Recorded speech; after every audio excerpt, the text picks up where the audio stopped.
la diferenciación entre axones mielínicos y amielínicos, ¿ya? Cuando se habla de axón amielínico, ustedes no tienen que pensar en un axón que está desnudo. No hay axones desnudos, los axones son súper pudorosos. Siempre están recubiertos. Nunca va a estar desnudo en contacto directo con el exterior o con el medio extracelular. Siempre tiene una cubierta protectora. La diferencia entre un axón amielínico y un axón mielínico está en la cantidad de vueltas que la célula de Schwann o que el oligodendrocito realiza sobre el axón. En este caso, este ejemplo sería el axón amielínico, en donde nuestra célula de Schwann está recubriendo al axón. Pero solo lo recubre, ¿se fijan? No hay un enrollamiento del citoplasma de la célula alrededor del axón. Solo lo recubre, lo protege y genera un microambiente aquí. Solo eso. Ese sería un axón amielínico. Pero como en este caso, este axón expresó...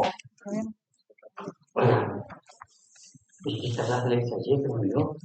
¿Cómo se llamaba esa? NGR1, creo. No. La neuroregulina 1, ¿cierto? Entonces, como este axón expresó esta neuroregulina, empieza la membrana, ya sea de la célula de Schwann o del oligodendrocito, a generar capas sobre y genera mielina, ¿ya? Y acá está nuestro esquema de cómo, esta es una hipótesis de cómo se realizaría esto, ¿eh? En donde se adelgaza la membrana en la célula y se adelgazaba, ¿por qué? Porque estas células expresaban proteína 0, proteína básica de la mielina o PLP, ¿ya? Entonces, como expresan proteína básica de la mielina, la proteína básica de la mielina es la que nos iba a dar el espesor de esta lámina. Y la PLP o la P0 va a dar el espaciamiento entre estas láminas cuando formemos esta estructura de mielina, que es la que está aquí.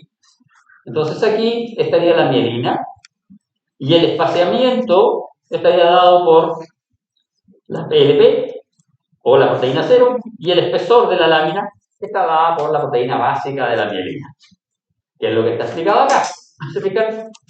Hasta aquí sería un axón amielínico si no estuviese expresada esta proteína. Como está expresada esta proteína, célula de Schwann comienza a proyectar su citoplasma y comienza a enrollarse alrededor de este axón para formar, en este caso, una célula de Schwann forma un internodo. ¿Ya? Entonces, si nosotros dibujamos aquí, vamos a dibujar así nomás nuestra neurona para evitarnos tener que dibujar toda la parte de arriba de la neurona. Este es nuestro axón. Y si estamos en sistema nervioso periférico,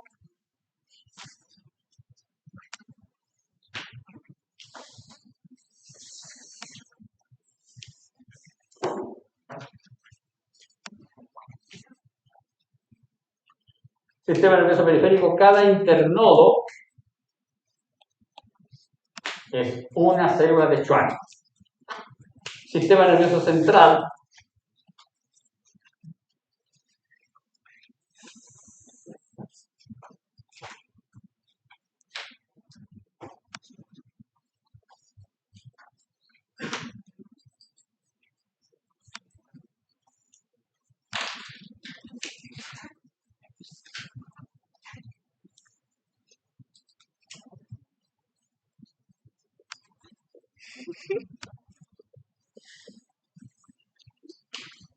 cada internodo es una prolongación de un oligodendrocito que tenía núcleo ovoideo heterocromatídico, ¿ya?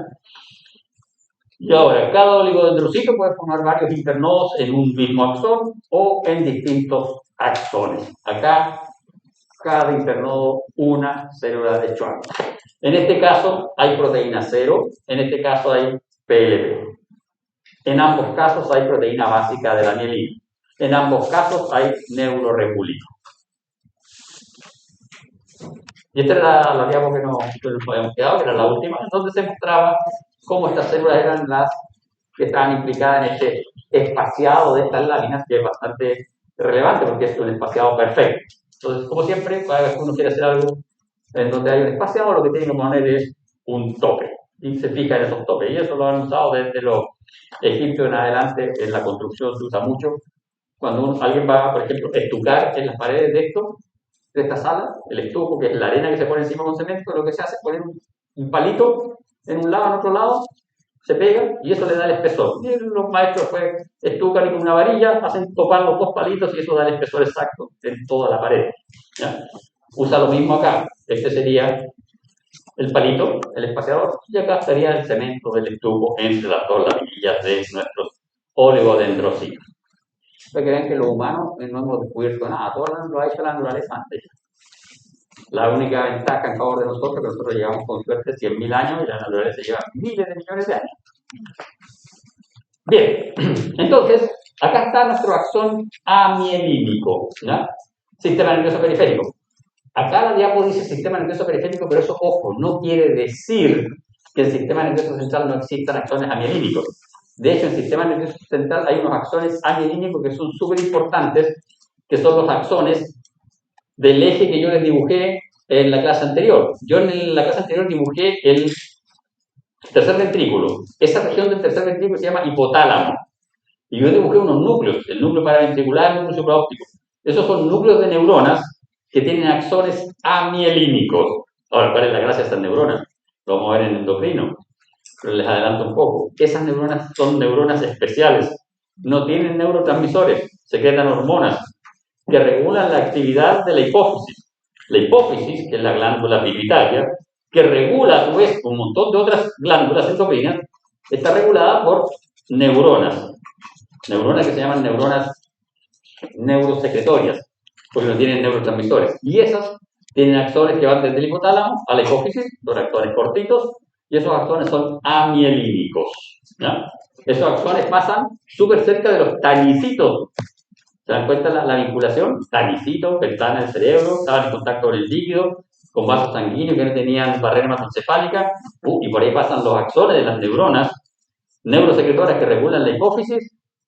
Tiene que ver todo con la parte endocrina, la parte fisiológica, con una cosa que es súper importante que se llama ritmo circadiano, el cual usted me acaba de comentar que lo hizo pedazo porque durmió 2 horas un día, después durmió 4 horas, etc.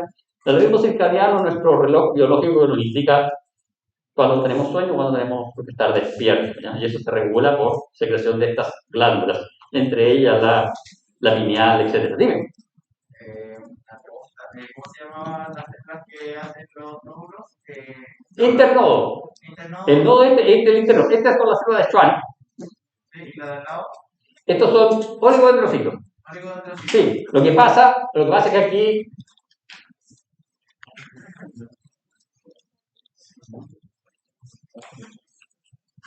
tendríamos que haber puesto eso. Título: sistema nervioso periférico, sistema nervioso central. Oligodendrocito, célula de Schwann. Y entonces, esto es sistema nervioso periférico. Este es el esquema de cómo serían los axones en el sistema nervioso periférico. Sistema nervioso periférico, este es un axón mielínico. ¿Se fijan? Ahí está nuestro axón. Y aquí está la mielina formada por esta célula de Schwann. Este es un internodo. Ahí está el nodo. Y acá está el otro internodo, otra célula de Schwann. Axón mielínico, sistema nervioso periférico. Axón amielínico, sistema nervioso periférico. ¿Se fijan? La misma célula de Schwann, pero ahora el núcleo está en el centro de la célula y la célula abraza, incorpora en su citoplasma varios axones. Ahí están incorporados en su citoplasma varios axones. Estos son axones amielínicos, axón mielínico, sistema nervioso periférico. Ambos están relacionados con la célula de Schwann. Les insisto, por más que se diga que el axón es amielínico, eso no quiere decir que el axón está desnudo. Siempre está con una cubierta. En este caso, es una célula de Schwann. Si fuese sistema nervioso central, tendría astrocitos y tendría oligodendrocitos organizados alrededor de él, pero no formando mielina, porque la mielina es el sobreenrollamiento de la membrana de la célula, ya sea oligodendrocito o célula de Schwann. Y acá está, por microscopía electrónica, se fijan, ese es el núcleo de nuestra célula de Schwann, núcleo de célula de Schwann, que esos son los axones que tiene incorporados en su citoplasma. ¿Se fijan? Axones incorporados en el citoplasma, acá está el núcleo de célula de Schwann, citoplasma de la célula de Schwann, axón incorporado en el interior del citoplasma. Obviamente, estos axones conducen el impulso mucho más lento porque acá se produce una depolarización a lo largo de toda la membrana del axón. No es saltatoria como en este caso. Recuerden que en este caso es más rápida porque es saltatoria y va a depender la velocidad del tamaño de los internodos. Y acá está con mucho más detalle. Se fijan, este es el núcleo de nuestra célula, ahí tenemos algo de Golgi, algo de RER, y acá estarían nuestros axones. Este es el mesaxón. Eso de ahí, ese espacio de ahí se llama mesaxón, que corresponde a esta zona en donde se sellan parcialmente las membranas de la célula de Schwann para generar un compartimento a cada uno de los axones, ¿no? Otro axón, otro mesaxón. ¿Se fijan? Que corresponde a esa zona de ahí. Ahí está la membrana abrazando mesaxón y aquí está el espacio en donde se incorpora el axón dentro de la célula de Schwann. Quizás cuando digo dentro de la célula de Schwann estoy expresándome mal. Lo incorpora, lo abraza, lo rodea con su citoplasma. Sí, no es propio decir que lo incorpora a su citoplasma, lo rodea con su citoplasma, pero mantiene un espacio acá en donde el axón va a poder tener un microambiente. ¿Por qué razón? Porque este axón se va a depolarizar, por lo tanto, aquí, en este espacio, tiene que haber un microambiente en donde existan suficientes iones como para que se pueda depolarizar el axón, si no, no es muy funcional la cosa. Esa es la idea. Porque si este axón estuviese en el espacio intercelular, se diluirían esos iones que necesita y la depolarización no sería tan eficiente. ¿Ya? Bien, y acá tenemos un axón mielínico, axón amielínico. Y ustedes pueden comparar acá. Este es el axón. ¿Se fijan? El axón más o menos del mismo diámetro. Obviamente los axones mielínicos son de mayor diámetro que los amielínicos, pero en este corte se ven casi del mismo diámetro. Ambos tienen microtúbulos, hay microtúbulos, ambos tienen algunas vesículas, tienen mitocondrias, un poco de red. ¿Cuál es la diferencia? Las estructuras que están asociadas a la membrana. En este caso se ve la membrana de la célula de Schwann y aquí se ve la mielina que fue confeccionada por la célula de Schwann. ¿No? Aquí solo la membrana, eso de ahí, la membrana de mi célula de Schwann que está formando mi mesaxón, el axón. Acá en este caso se ve la mielina que formó la célula de Schwann. Acá tenemos dos axones para que vean que los axones mielínicos no todos tienen el mismo diámetro. Y si se fijan, el espesor de la mielina también es distinto. Y eso está hablando de que este internodo es más pequeño que este internodo. Este internodo es más grande, por lo tanto, este axón transmite a mayor velocidad. Bien, veamos ahora los ependimocitos. Los ependimocitos era este epitelio que recubría las paredes internas del encéfalo. El ependimocito se describe en general como un epitelio cúbico ciliado. Sin embargo, no en todas las zonas del encéfalo es cúbico ciliado. En muchas zonas sufren modificaciones este epitelio y esas modificaciones son bastante diversas y va a depender de la zona. Y las zonas en donde sufren modificaciones se denominan en su conjunto órganos circunventriculares. Es bien fácil de entender esto.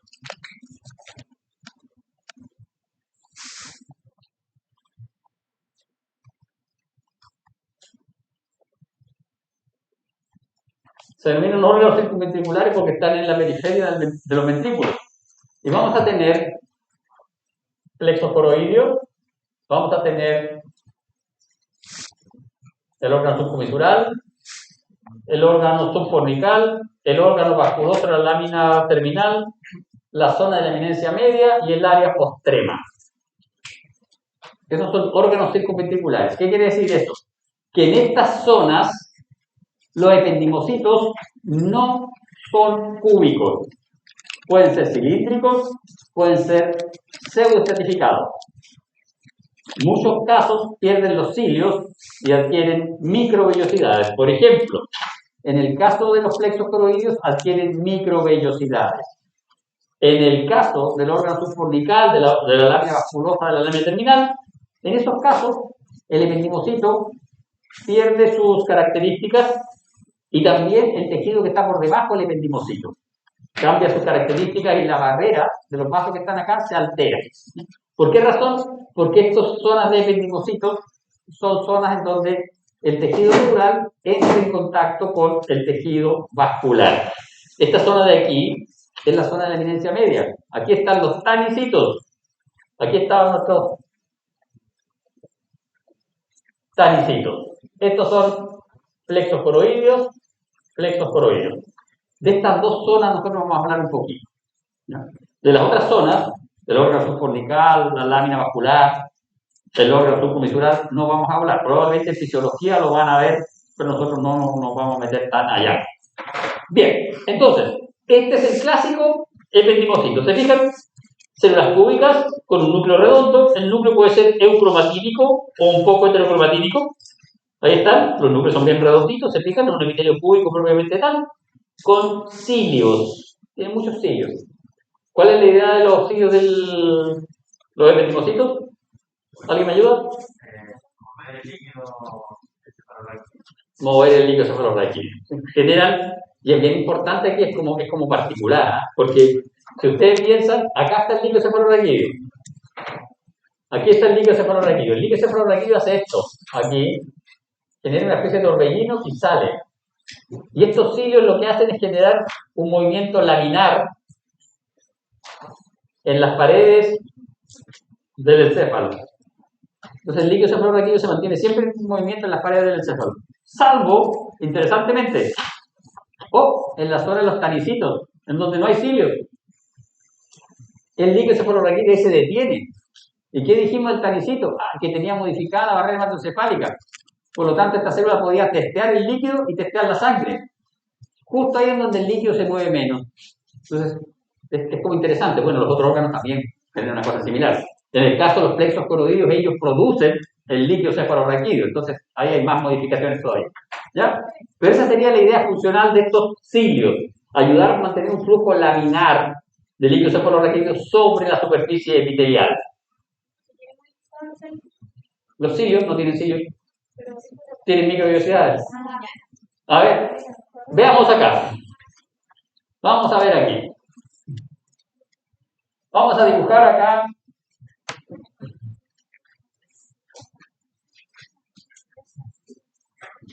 Aquí. Vamos a dibujar un ependimocito clásico. Aunque ustedes no lo crean, esto es un ependimocito clásico. Este es un ependimocito clásico. Y como es un ependimocito clásico, clásicamente tiene por debajo de él un pedicelo de astrocito. Y aquí debajo hay un vaso sanguíneo. Y este vaso sanguíneo tiene barrera hematoencefálica. Vamos a dibujar un tanicito. El tanicito hay algunos que tienen cilios.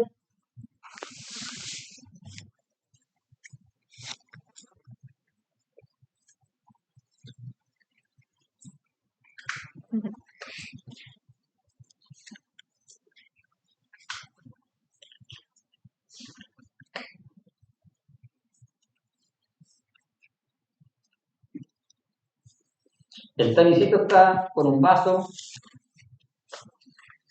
que no tiene barrera. Y como no tiene cilios, aquí el líquido cefalorraquídeo se mueve más lento. Por eso que estos les llaman ventanas del cerebro. Miden el líquido cefalorraquídeo, miden la sangre. ¿Qué miden en la sangre? Vitamina, glucosa, etc. Por eso es que estos también están asociados con la saciedad. Ven los niveles de glucosa aquí y allá, etc.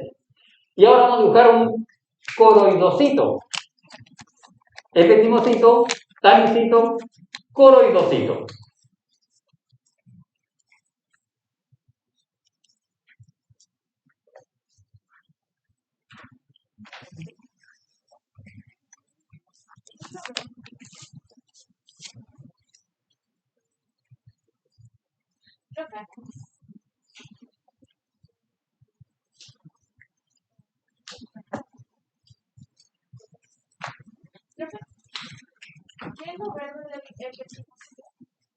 Un pedicelo, una patita de un astrocito.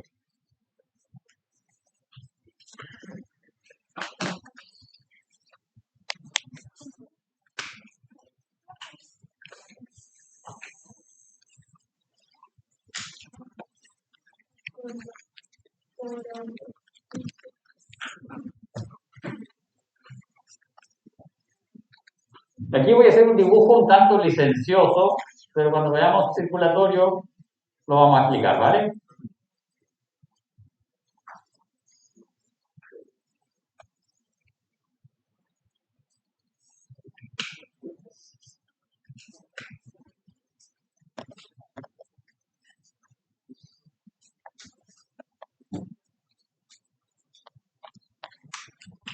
Estos son los coroidocitos. Son cúbicos, tienen microvellosidades y tienen repliegues basales. Y tienen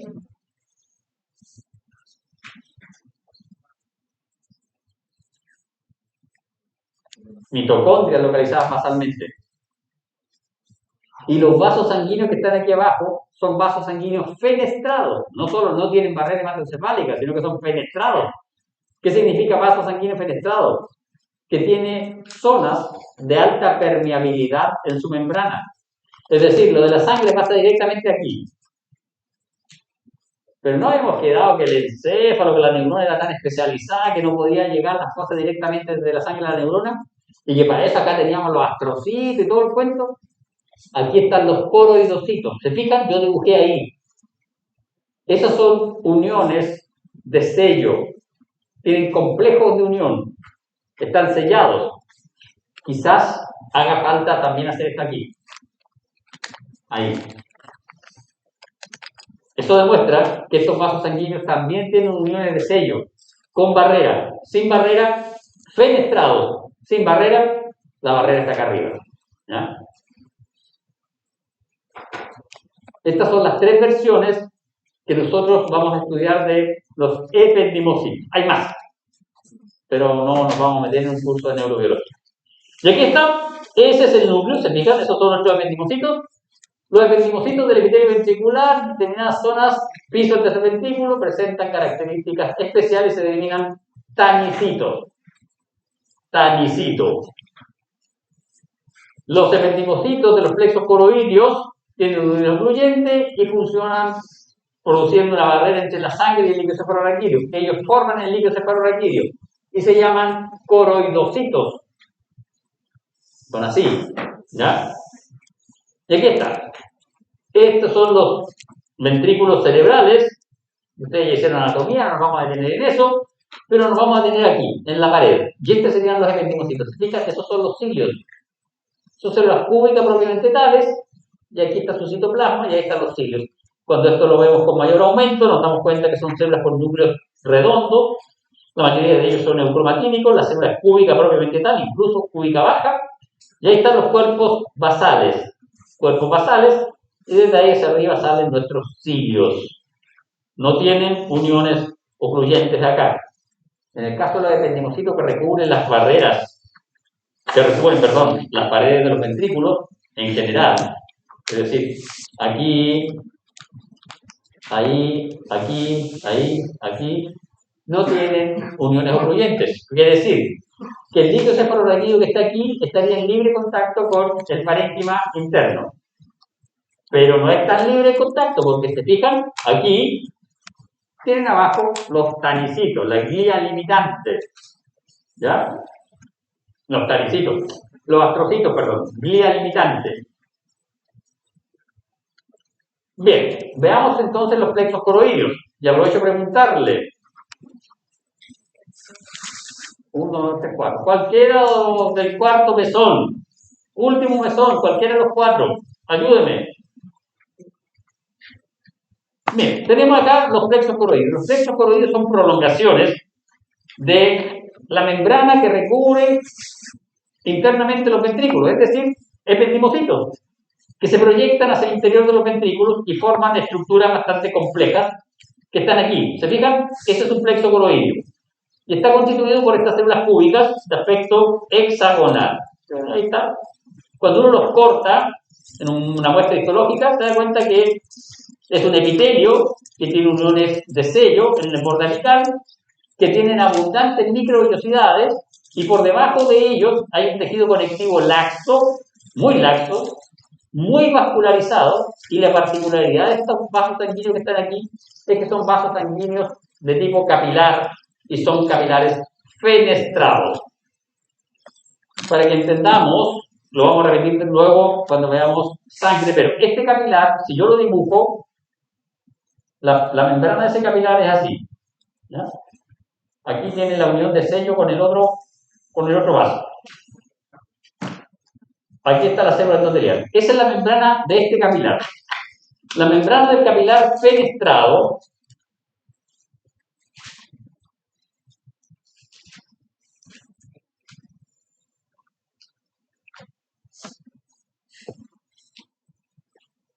es así. Esa que fenestra implica ventana, no son ventanas reales, son zonas en donde hay un adelgazamiento de la pared del capilar y esto favorece el pasaje de elementos, pero no es un hoyo, no es una ventana real. Los capilares que tienen ventanas reales, hoyos reales, son los capilares sinusoides. Esos sí tienen hoyo real, este no, fenestrado. Entonces, estos son los capilares que están con los plexos coroideos. Ya, y entonces aquí lo principal es que aquí hay mucho capilar con fenestras. Entonces, la sangre pasa a este tejido conectivo y esta célula toma esa sangre, la procesa y saca agua de esa sangre, saca vitaminas de esa sangre y la mete al lumen del ventrículo encefálico. Los plexos coroideos producen al día más o menos como 1,5 litro, 800 de líquido cefalorraquídeo. Y nosotros tenemos como 190 ml, creo, de los cuales adentro hay re poco, están todos afuera, para que nuestro cerebro flote en líquido cefalorraquídeo y no colapse. Recuerden, no hay colágeno, por lo tanto viene el líquido cefalorraquídeo. Y aquí viene la pregunta, último mesón. Este es el ventrículo, luz ventricular, dice, aquí están las microvellosidades. Vean el desarrollo de las microvellosidades, súper desarrolladas. Ahí están las uniones de sello. Estas células tienen muchas mitocondrias y tienen repliegues basales. Y entre esos repliegues basales tienen mitocondrias también. Y ahí está el capilar. ¿Se fijan? Este es el capilar. Acá están los repliegues basales, mucha mitocondria y microvellosidades apicales. Entonces yo quiero que ustedes me ayuden y me digan, cuarto mesón, después que termine de tomar foto, cuarto mesón, me ayudan y me dicen qué les sugiere esa histología estructural respecto de la biología celular de esta célula. ¿Qué actividad está exacerbada en esta celulita? Yo ya lo sugerí, lo dije incluso.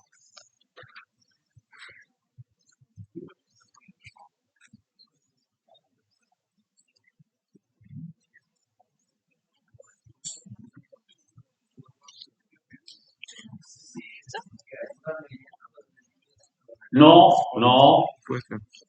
Son microvellosidades y las microvellosidades, recuerdan, tienen un citoesqueleto de filamentos de actina. No son dinámicas, no se mueven. Los que se mueven son los cilios.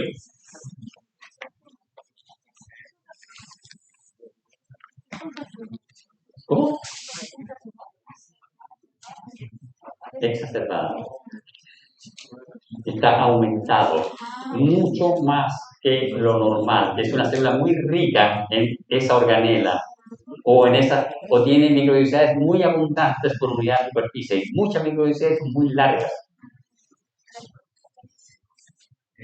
No era testear la cantidad de, o sea, como de nutrientes que vienen la cantidad así como... Tanicito, coroidocito. Coroidocito, tanicito. No, no es la misma cosa. El tanicito está aquí. El coroidocito está en el cuarto ventrículo, en el tercer ventrículo y en los ventrículos laterales. ¿Cualquiera de los dos que me ayuden? Pero que celular, lo vieron con Fernando. Yo sé que Fernando lo dijo. No tengo que recordarle que Fernando tiene su oficina al lado de la mía, así que yo cuando hace clase online, yo escucho sus clases, aprendo. Yo no soy biólogo celular, así que aprendo. ¿Se acuerdan? Miren, tiene muchas mitocondrias y tiene repliegues basales.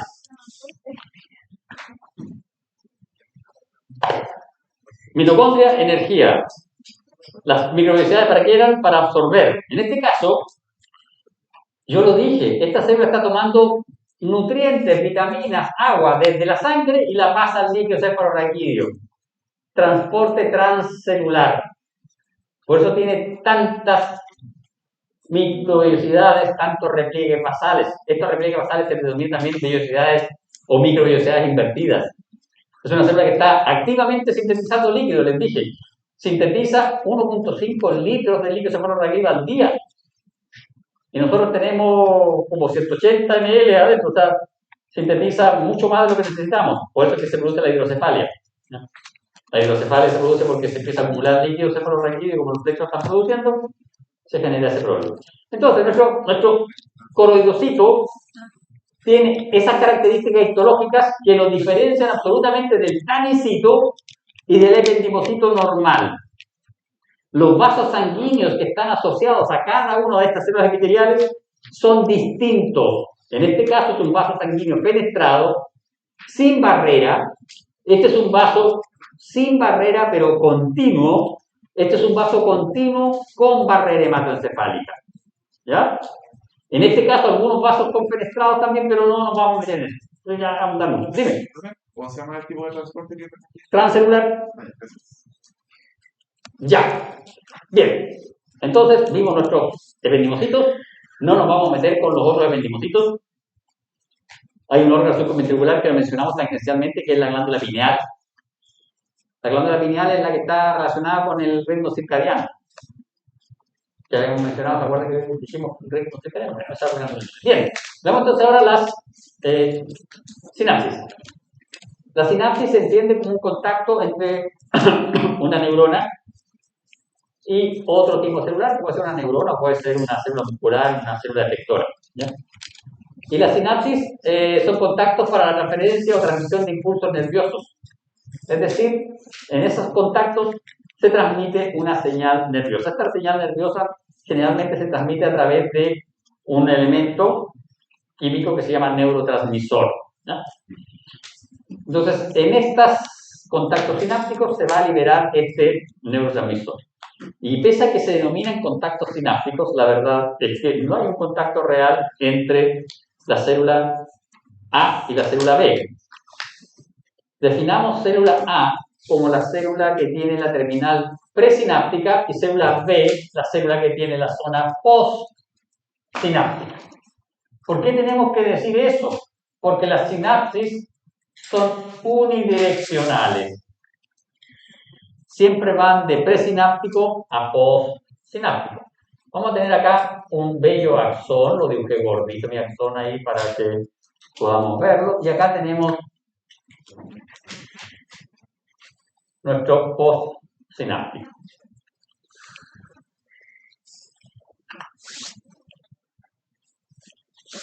Presináptico y postsináptico. Entonces, aquí en el presináptico vamos a tener vesículas que contienen el neurotransmisor. Y por eso vamos a poder reconocer esta terminal como presináptica, porque es la que tiene las vesículas que contienen el neurotransmisor. Y el postsináptico lo vamos a reconocer porque tiene los receptores para ese neurotransmisor. Y en algunos casos, estos receptores le dan una cierta electrón densidad a esta zona. ¿Ya? Entonces vamos a reconocer el presináptico por la presencia de las vesículas con el neurotransmisor y el postsináptico por la presencia de los receptores para ese neurotransmisor. Y aquí hay un espacio, y ese espacio se llama espacio intersináptico. Es decir, un contacto sináptico no es un contacto directo, sino que es un contacto de aproximación en donde queda un espacio. Y a ese espacio son liberados los neurotransmisores. Ahora, si ustedes se fijan, las sinapsis pueden ser axodendríticas, es decir, entre un axón y una dendrita, pueden ser axosomáticas o axoaxónicas. Y eso va a depender de hacia dónde haga contacto el axón. ¿Por qué se llaman axo? Porque el axón es el que contiene las vesículas con el neurotransmisor. Este es nuestro axón. Por lo tanto, la sinapsis es en esa dirección. Desde el axón hacia otro axón, hacia una dendrita, hacia el soma o hacia una célula muscular lisa o hacia una célula muscular esquelética o hacia una glándula endocrina. ¿Ya? ¿Y cómo diferencio yo un axón de una dendrita? ¿Se fijan? Este es el axón y en el caso del axón los microtúbulos están ordenados. Polo negativo, polo positivo de nuestro microtúbulo. Oigan, ¿por qué? Mira, en las dendritas están como desordenados. Positivo, negativo, positivo, negativo. En cambio, en el axón están todos ordenaditos. ¿Por qué?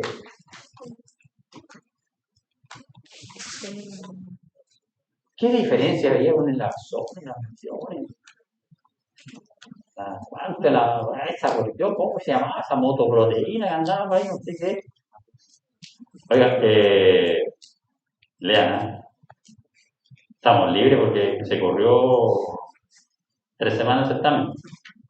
Pero esta cuestión está en el certamen. Todo esto está entrando en el certamen.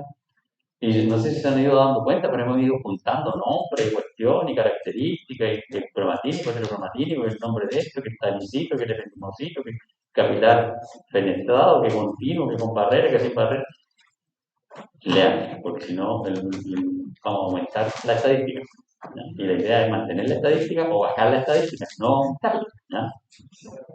Entonces, ¿qué pasa con el axón? ¿Por qué tienen que estar ordenados? Porque si este es un axón motor, una neurona motora, una linda y hermosa neurona motora que está en el astra ventral, en medio de la espinal, tiene que llegar hasta el dedo gordo. Y esto es lo que utilizaban las motoproteínas, esos microtúbulos, para movilizar anterógrado o retrógradamente las vesículas con el neurotransmisor. ¿Ya? Se puede poder llevar eso para allá. ¿Por qué? Porque nuestro movimiento browniano, movimiento de flujo en masa, era de 3 milímetros al día. ¿Se acuerdan? Era la 7ª foto de esa clase. No, una vez me aprendí eso. Solo para decirle, ¿ve que yo estudio? No sé si era la 7ª, si es la 7ª, estaba bruto con que hablo. Sí, está en la clase. Ya. Está en la primera clase. Ya. Entonces, importante, diferencia importante.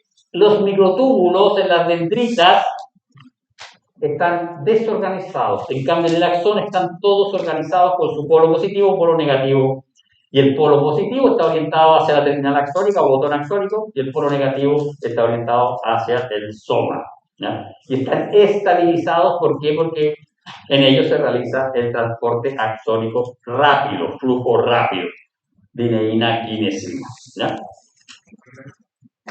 Y aquí está. Esta es la imagen de microscopía electrónica de transmisión, en donde vemos, este es un axón, esta es la terminal axónica, y esto puede ser una dendrita o puede ser el soma de otra célula, de otra neurona, perdón. ¿Ya? Y aquí están las mitocondrias, está en este axón, lo más relevante de este axón. Esto de ahí, ¿se fijan? 1, 2, 3, 4, 5, 6, 7, 8, 9, 10, 11, 12, 13, 14, 15, 16. Yo cuento como 30 vesículas muy próximas a esta zona. Estas vesículas son las vesículas que contienen el neurotransmisor. Aquí no están.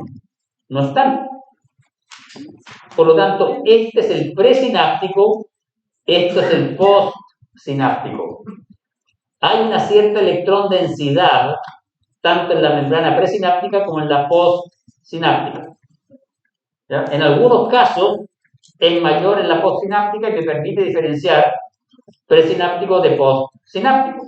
Pero hay algunas sinapsis en donde la densidad del presináptico y la densidad de la membrana postsináptica son similares. Entonces, en ese caso, solo me puedo guiar por la presencia de las vesículas. Acá están vesículas con neurotransmisor. ¿Ya?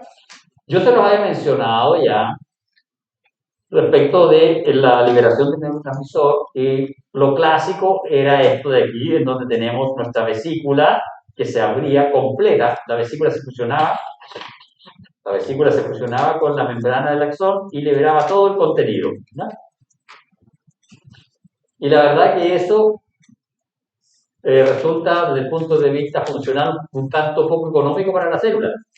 Sobre todo pensando que la célula tiene que llevar el neurotransmisor desde aquí para allá un metro. Ya, la kinesina es rápida, la adenina es rápida, pero no podemos estar desperdiciando el neurotransmisor. Pensando en eso, se realizaron más estudios y hoy por hoy una de las teorías bastante aceptadas es esta de aquí, que tiene que ver con un poro de fusión. ¿Qué quiere decir? Que nuestra vesícula, en vez de fusionarse con la membrana y liberar todo su contenido, se ancla a la membrana utilizando calcio y utilizando proteínas, el complejo trans-SNART y la sinaptogranina, sinaptotagmina. ¿Ya? Estas proteínas estabilizan la vesícula y se forma un poro entre la membrana de la vesícula y la membrana del axón, de tal manera que se libera una cierta cantidad de neurotransmisor. No se libera todo el neurotransmisor. Y esto tiene dos ventajas. Uno, economizamos neurotransmisor, y dos, si se fijan, vamos sumando membrana al axón. Y si nosotros sumamos membrana al axón, ustedes piensan en una actividad motora fuerte, este axón quedaría como zapato payaso para acá. Así. Porque sumaría la membrana de todas las vesículas. Entonces, se ensancharía el axón. Claro, esta membrana se recicla hacia arriba, pero de todas maneras genera un problema importante. En cambio, si yo la fusiono por el momento que dura el estímulo y esta libera un 10% de su contenido y luego la despego de nuevo de la membrana, no tengo, primero, problema de agotamiento del neurotransmisor y segundo, problema de exceso de membrana en la terminal axónica. ¿Ya? Bien, vamos a ver ahora los tipos de sinapsis. De acuerdo a la morfología, las sinapsis se clasifican como axodendrítica, axosomática y axónica, y esto tiene que ver con la localización, es decir, con qué zona de la otra célula está contactando el axón. El axón de A contacta con la dendrita, axodendrítica. El axón de A contacta con el estoma, axosomática, etc. Una cosa que se me olvidó mencionar. Si ustedes miran aquí, esto se llama espina dendrítica. ¿Ya? Estas dendritas tienen esas pequeñas especies de vaginaciones y esas son espinas dendríticas. Las espinas dendríticas ayudan a aumentar la superficie útil de una dendrita. Si ustedes miran aquí, si esto no tuviese espinas, aquí ponemos un axón, aquí ponemos otro, se nos llena. En cambio, con las espinas podemos aumentar la superficie de esa dendrita para recibir terminales axónicas, para recibir sinapsis. Y de hecho, las sinapsis, está bastante demostrado, se realizan a nivel de las espinas dendríticas. Y aquí haría contacto el axón con la espina dendrítica. ¿Qué diferencia hay entre una espina dendrítica y la dendrita? La dendrita tiene citoesqueletos de microtúbulos, la espina dendrítica tiene filamentos de actina como citoesqueleto que le dan soporte. Por lo tanto, yo la puedo diferenciar por microscopía electrónica de transmisión. La espina dendrítica tiene un citoesqueleto que le da soporte estructural de filamentos de actina. ¿A qué cosas se parecen? A las microvellosidades. Sí, también tiene un filamento de actina para darle soporte estructural. En cambio, El resto del citoesqueleto de la neurona tiene filamentos de neurofilamentos, filamentos de actina, pero además tiene microtúbulos para soporte estructural. La espina dendrítica no. Las espinas dendríticas son súper importantes para la sinapsis. De hecho, se dice que mientras más espinas dendríticas tiene una neurona, mayor cantidad de contactos sinápticos puede establecer. De hecho, hay toda una serie de teorías que hablan de el desarrollo de las espinas dendríticas cuando uno está creciendo. Cuando uno está creciendo, hasta cierta edad, las espinas dendríticas se multiplican y establecen contactos sinápticos.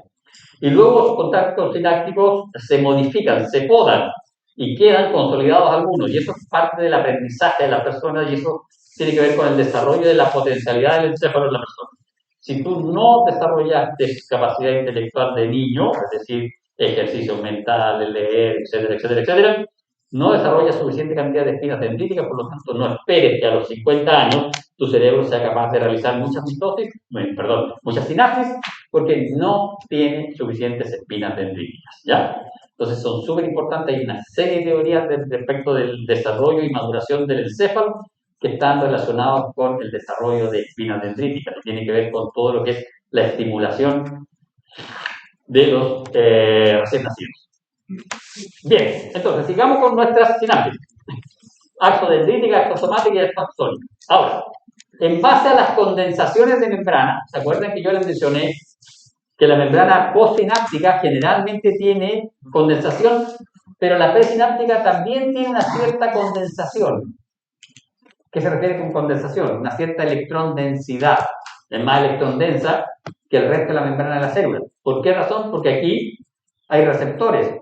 ¿Qué son los receptores? Proteínas transmembranas. Si hay muchas proteínas transmembranas, por lo tanto se hace más electrón denso. Aquí también. ¿Y por qué darían esto? ¿Qué estaría justificando esto?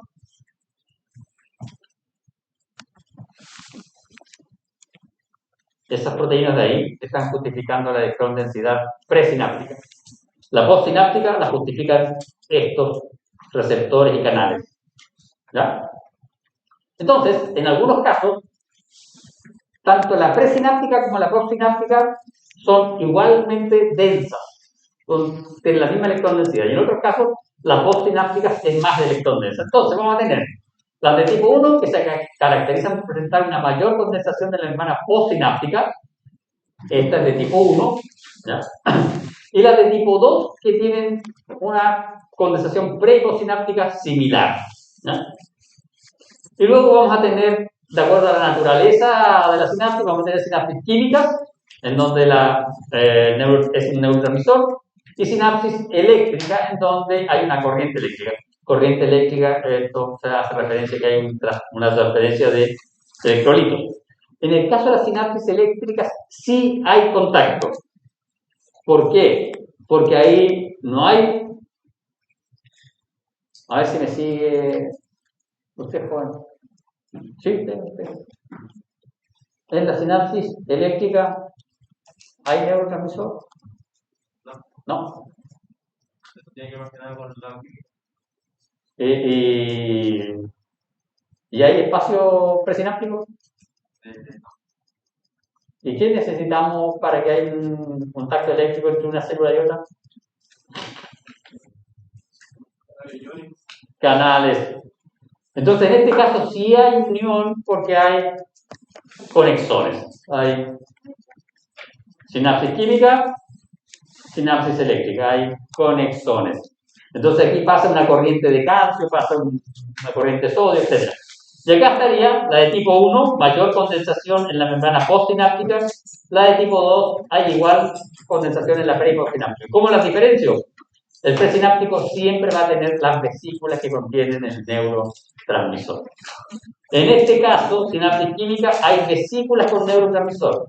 Sinapsis eléctrica, no hay vesículas conteniendo el neurotransmisor porque no hay neurotransmisor, es una corriente de calcio.